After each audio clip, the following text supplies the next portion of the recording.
Assalamualaikum warahmatullahi wabarakatuh. Selamat pagi, salam sejahtera untuk kita sekalian. Pertama-tama marilah kita panjatkan puji dan syukur kehadirat Allah SWT, Tuhan Yang Maha Esa. Alhamdulillah, pada pagi ini kita dapat berjumpa kembali dalam satu kegiatan untuk menebalkan budaya positif di sekolah kita. Kegiatan ini tidak bermaksud saya untuk menggarami air laut, tetapi ini adalah kegiatan untuk sharing, saling berbagi di antara kita. Bagaimana caranya supaya budaya positif di sekolah kita bisa tumbuh lebih baik, berkembang, sehingga sekolah kita akan menjadi sekolah yang ramah anak, sekolah dengan penerapan disiplin dengan kesadaran diri siswa, bukan atas paksaan atau hukuman. Bapak Ibu yang saya hormati, alhamdulillah pada desiminasi ini sudah hadir Pak Ustadz Fahrul Roji, kemudian ada Pak Irawan, ada Bu Neni, kemudian ada Bu Hilya, ada Bu Miswah, ada Bu Lili, dan ibu-ibu alhamdulillah yang sudah hadir pada kesempatan ini. Bapak Ibu peserta desiminasi, pada kesempatan ini saya akan mendesiminasikan pemahaman dan pengalaman budaya positif. Tentu ini adalah pengalaman yang pernah saya alami, pengalaman penerapan budaya positif yang saya alami di sekolah SMA 67 ini dalam penugasan saya, tugas tambahan saya baik sebagai guru maupun sebagai wakil kesiswaan. Pada desiminasi ini yang akan kita bahas adalah perubahan paradigma belajar, disiplin positif, motivasi perilaku manusia, kebutuhan dasar, posisi kontrol restitusi, keyakinan kelas, dan segitiga restitusi. Bapak Ibu sekalian, sebelumnya saya mengajukan satu pertanyaan pemantik. Apakah Anda setuju dengan pernyataan ini? Hukuman dapat mendisiplinkan anak. Yang kedua, pemberian hukuman dengan hal positif seperti membaca atau membersihkan halaman sekolah dapat meningkatkan disiplin anak. Dan yang ketiga, memberi penghargaan dapat meningkatkan motivasi belajar anak. Nah, ini pertanyaan tematik ini akan terjawab di akhir desiminasi ini, Bapak Ibu. Apakah yang selama ini kita lakukan itu sudah benar atau perlu diperbaiki? Atau bisa boleh jadi sudah benar, tetapi perlu penebalan supaya bisa berdampak dalam jangka panjang. Itu sebetulnya yang kita harapkan, penerapan disiplin itu bisa berdampak dalam jangka panjang. Baik, ibaratkan seperti sebuah kita menggenggam sesuatu, Bapak Ibu. Misalnya kalau di sini dikatakan Bapak Ibu menuliskan satu kata benda yang paling Bapak Ibu inginkan, misalnya emas. Bapak Ibu, saya punya emas, permata, berlian di tangan. Kemudian dengan berbagai cara, salah satu teman kita itu ingin mengambil barang ini dengan rayuan, bujukan. Kira-kira apa yang akan kita lakukan? Benda ini benda yang sangat berharga bagi kita. Tentu saja kita akan bagaimana? Menurut Pak Ustadz Fahrul bagaimana? Akan mempertahankan, ya. Kita akan berusaha mempertahankan. Begitu juga dengan ibu, mungkin ya, ibu punya permata, ya. Kemudian teman ibu merayu, ya, ingin mendapatkan ini dengan berbagai cara, bujukan, ya. Nah, kira-kira ibu akan bertahan nggak? Pasti pada umumnya kita akan bertahan. Nah, inilah paradigma baru yang akan kita bahas. Jadi maksudnya sesuatu yang kita yakini kadang-kadang kita akan sulit, ya, merubah. Kita ingin merubah anak, tetapi kita juga harus paham bahwa perubahan itu akan terjadi apabila anak memang keyakinannya sama dengan kita. Seperti kita menggenggam sebuah emas, itu suatu keyakinan anak, kita harus masuk ke dunia mereka, sehingga mereka itu yakin, oh iya benar ya, saya harus berubah. Itulah makanya kita harus bisa melakukan perubahan paradigma. Jadi kadang-kadang kita memaksa anak melakukan sesuatu padahal kita tidak tahu latar belakang seperti apa alasannya dan segala macamnya. Semuanya itu tergantung bagaimana cara kita untuk melakukan perubahan ini sehingga anak mengikuti apa kemauan kita, ya. Nah, seperti itulah konsep paradigma baru. Jadi selama ini mungkin kita memaksakan keinginan kita, nasihat anak itu kita nasihati tanpa kita pikirkan bahwa anak juga sebagai pribadi harus dihargai. Suaranya harus didengar. Dengan kita mendengarkan anak itulah maka genggaman itu akan terbuka. Sebetulnya itu yang akan kita bahas. Nah, Bapak Ibu, pembelajaran dengan paradigma baru adalah pembelajaran dengan yang dirancang berdasarkan prinsip pembelajaran yang terdiferensiasi sehingga setiap siswa belajar sesuai dengan kebutuhan dari tahap perkembangannya untuk mewujudkan profil pelajar Pancasila. Bagaimana kita menumbuhkan profil pelajar Pancasila, itulah yang diharapkan dalam pembelajaran paradigma baru. Nah, disiplin positif. Nah, dalam penerapan disiplin positif ini, dalam budaya kita, makna kata disiplin itu dimaknai menjadi sesuatu yang dilakukan seseorang pada orang lain untuk mendapatkan kepatuhan. Cenderung menghubungkan kata disiplin dengan ketidaknyamanan. Ya. Kalau ada kata disiplin, seakan-akan mungkin yang terbetis dalam bayangan anak itu nggak nyaman, gitu Bapak Ibu ya. Kemudian, sebagai pendidik, tujuan kita adalah menciptakan anak-anak yang memiliki disiplin diri sehingga mereka bisa berperilaku dengan mengacu pada nilai-nilai kebajikan universal dan memiliki motivasi intrinsik bukan ekstrinsik. Nah, kita berharap anak itu memiliki motivasi intrinsik dari apa yang kita harapkan, ya. Nah, dengan motivasi intrinsik ini maka kita berharap perubahan yang kita lakukan itu berjangka panjang, bukan perubahan dalam jangka pendek, gitu ya. Nah, kemudian sebagai pendidik apa yang harus kita lakukan?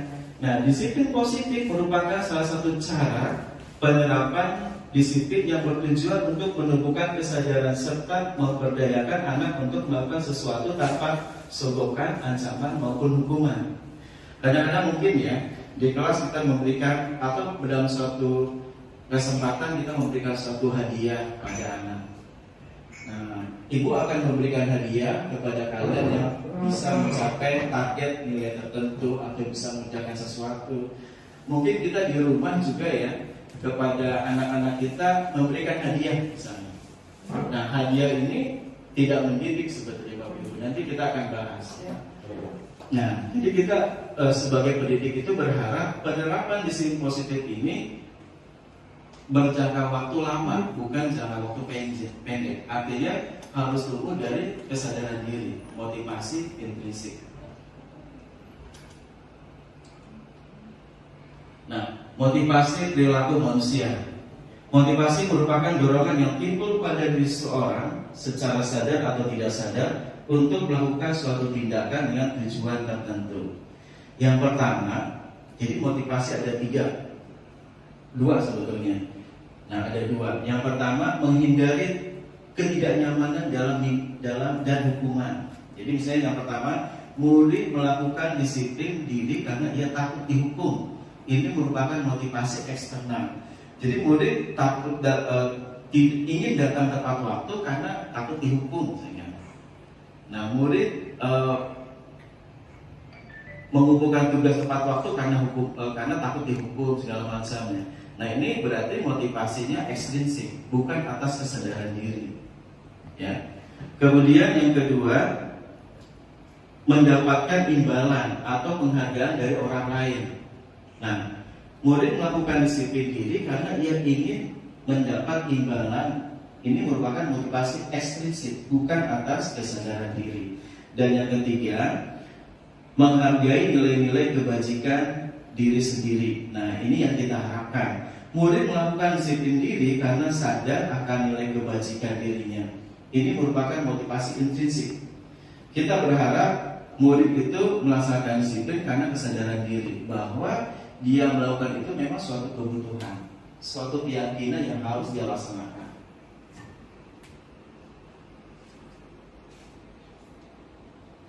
Nah, seperti yang sudah saya sampaikan tadi, ada konsep disiplin dengan identitas gagal. Ini yang seringkali kita lakukan. Kita ingin menerapkan disiplin, tetapi sebetulnya itu suatu kegagalan.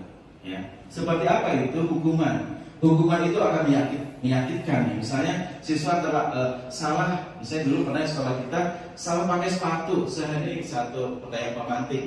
Mengapa kita memiliki peraturan tentang penggunaan helm pada saat mengendarai kendaraan bermotor roda 2? Kenapa sih kita kalau naik motor harus pakai helm? Keyakinannya apa? Karena itu keselamatan. Keyakinannya adalah keselamatan. Mengapa kita memiliki peraturan tentang penggunaan masker dan mencuci tangan setiap saat pada masa pandemi contohnya? Mencuci tangan aja sebelum makan, karena itu berkaitan dengan kesehatan. Keyakinannya adalah kesehatan. Nah ini contoh. Nah kemudian contoh penerapan sidang restitusi. Siswa menggunakan celana abu-abu pada hari Senin. Nah di kelas 11C ada siswa yang menggunakan celana abu-abu pada hari Senin saat istirahat. Saya memanggil siswa tersebut, misalnya, ya. Nah, atau yang saya lakukan ya, ada dua kasus sebenarnya. Saya memanggil Dapa, yang kedua memanggil Claudia, ya, untuk berdialog. Nah, ini sebetulnya menstabilkan identitas, ya. Yang saya lakukan itu menstabilkan identitas. Saya tanyakan pada Claudia, apa sih yang kamu, saat apa yang kamu perbuat? Kamu tahu kenapa kamu dipanggil ke ruang Bapak? Oh mungkin saya karena sering terlambat Pak. Nah itu menstabilkan dulu. Kenapa sih kamu terlambat? Itu menstabilkan. Nah, menstabilkan dulu, ya. Kemudian setelah itu validasi tindakan yang salah. Menurut kamu terlambat itu kesalahan nggak? Iya saya salah. Seperti itu. Jadi berdialog kepada Claudia itu apa sih kesalahannya ya? Nah, yang benar itu seperti apa gitu ya. Kemudian berikutnya penguatan nilai kejujuran dan budaya positif, menanyakan keyakinan. Jadi setelah kamu tahu itu satu kesalahan, apa sih yang harus diperbaiki? Ya. Sebaiknya harus bagaimana? Ya. Nah itu menanyakan keyakinan. Nah sehingga akan tumbuh kesadaran diri. Nah ini sebenarnya ada videonya Bapak Ibu. Nanti ada pengakuan dari Claudia, refleksi murid, oh saya merasa senang Pak, saya merasa bisa menyelesaikan masalah ini, masalah keterlambatan ini. Nah mungkin kalau Bapak tadi marah-marah karena saya terlambat, mungkin saya sakit hati Pak, karena Bapak nggak tahu kenapa saya terlambat. Jadi ada refleksi, ya, testimoni dari anak. Seperti apa sih restitusi itu baiknya buat saya, ya. Nah itu yang saya tanyakan pada Claudia.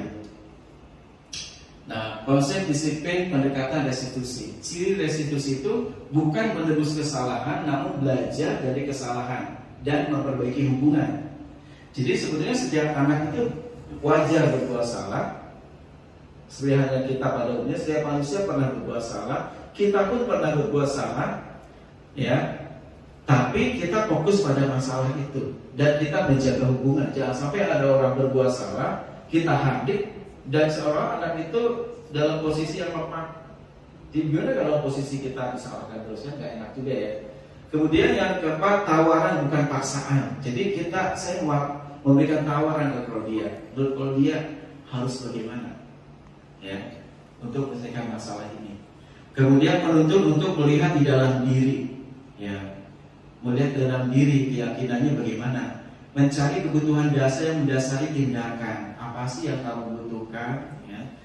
Nah sehingga supaya kamu tidak terlambat lagi, atau apa yang kamu butuhkan. Misalnya ada anak tidur, kamu kenapa? Ya, kok tidur? Ya. Nah apa semalam tidur larut malam, kok pelajaran bapak tidur misalnya. Fokus pada karakter bukan tindakan, ya. Fokusnya pada perubahan karakter siswa, bukan pada tindakannya. Dan menguatkan dan fokus pada solusi, ya, bukan pada perbuatannya, tapi pada solusinya bagaimana. Nah itu Bapak Ibu, alhamdulillah, mudah-mudahan budaya positif di sekolah kita bisa lebih baik lagi. Sebelum saya tutup, saya ingin mungkin satu testimoni, ya, dari Bapak Ibu perwakilan. Mungkin dari budaya positif ini kira-kira, kan tadi ada posisi pembuku, ada posisi sebagai teman, ada posisi menyebabkan rasa bersalah, ya, ada posisi restitusi. Nah, Yang terbaik itu seperti apa sih? Nah, mungkin ada perwakilan pendapat dari Bapak Ibu dari materi yang kita bahas kali ini. Mungkin Pak Ustaz Abdul Rajid, ya boleh. Silakan Pak Ustaz. Assalamualaikum warahmatullahi wabarakatuh. Oke, Pak. Bismillahirrahmanirrahim. Assalamualaikum warahmatullahi wabarakatuh. Terima kasih Pak Iman. Pelajaran pagi ini menurut saya adalah sangat berharga sekali karena ada beberapa yang belum saya ketahui. Tapi dari semua itu izinkan saya menyampaikan hal yang menjadi respon atau dukungan saya yang tadi disampaikan. Yang saya ingin sampaikan adalah yang sangat cocok dan sudah saya lakukan, di antaranya adalah tentang budaya tadi, yaitu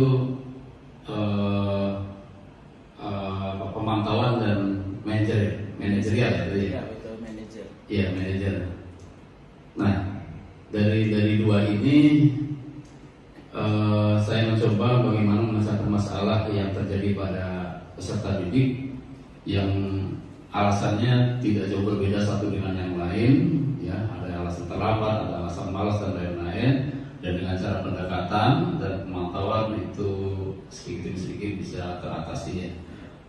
Itu saja barangkali. Terima kasih. Assalamualaikum warahmatullahi wabarakatuh. Terima kasih. Baik Bapak Ibu yang saya hormati, terima kasih. Alhamdulillah kita berada di penghujung acara.